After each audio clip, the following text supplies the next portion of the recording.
Եթե ընդհանուր ձևակերպ ենք ինչ է ֆոբիա, դա վախի որոշակի վիճակ է։ Ֆոբիաները առաջանում են որոշակի հոգեվիճակների պայմաններում։ Այդպիսի վիճակներ, օրինակ կարող է լինել դեպրեսիա։ Դեպրեսիվ վիճակում կարող են այդպիսի վախերը գլուխ բարձրացնել։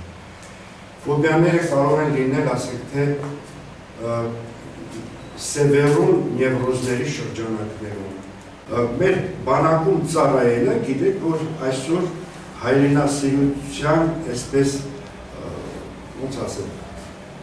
ցանկությամբ չէ, որ գնում են ծառայել, պարտադրանք է կարծեք դարձել, բայց միշտ կա այնպիսի մի տպավորություն, որ այնտեղ պետք է հիվանդանան, այնտեղից առողջ չէ վերադառնում, արդեն վախ կա ծառայության հանդեպ եւ խուսափում են։ Եվ գնում են ծառայության, այնտեղ պետք է ստեղծի բարոյա հոգեբանական այնպիսի մթնոլորտ, որպեսզի իրեն պաշտպանված զգա, չէ՞, տվյալ անձնավորությունը, զինակոչիկը։ Բայց մենք այդպիսի ինքնավստահություն, այդպիսի ապահովագրում, այնտեղ ճիշտ ասած մենք չունենք։ Այստեղ բանակաշինության մեջ ամենակարևորը թե ինչ մթնոլորտ ենք այնտեղ ստեղծում, որպեսզի վախերը, այսպիսի սևեռուն ձևով վախերը, չպատճառաբանված վախերը գլուխ չբարձրացնել եւ իրոք դառնալ հիվանդության բույն, հոգեկան հիվանդության բույն։ Եվ այնտեղից մենք շատ լավ գիտենք, այստեղ թաքցնելու ոչինչ չկա, ես տարիներ շարունակ աշխատում եմ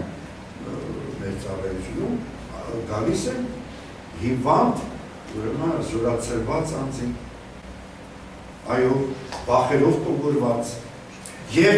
ինչու՞ չէ, կարող է սկզբնական շրջանում դա պատճառաբանված լինի, ծեծի ջարդի ենթարկվածներ կա,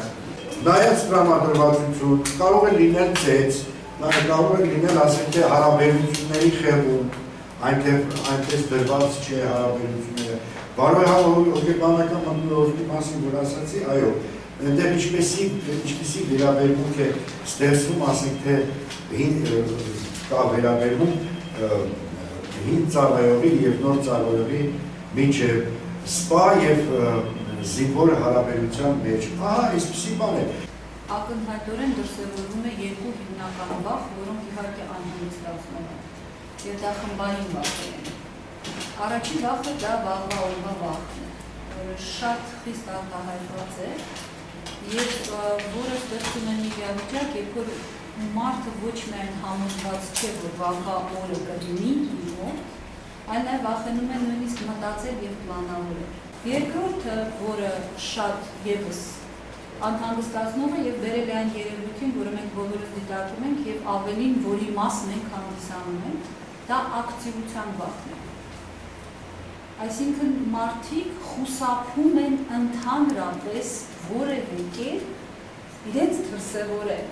Եվ եթե դուք նկատել եք, օրինակ, երբ որ պայքարի մասին է խոսքը գնում, կամ իրավունքի համար պայքարի, կամ եթե պարզապես նեղացնում են հենց ձեր կողքը, ձեր հարազատին, ամեն անգամ առաջանում է վախ։ Եվ այդ վախը, այսպես ասած, ռացիոնալ չի, գուցե դպրոցի ուսուցիչը ոչ մի բան էլ ձեզ չանի, կամ ձեր երեխայի վրա դա ոչ մի կերպ էլ չանդրադառնա, բայց ամեն քայլափոխում, այսպես կոչված ռուսերեն լավ են ասում, կադգուչիվնի վշլը, այդ հասկացությունը, որ հանկարծ մի բան չլինի։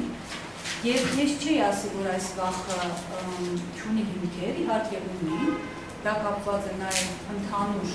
բոլոր անարդարությունների հետ, որոնք հասարակության մեջ տեղի են ունենում։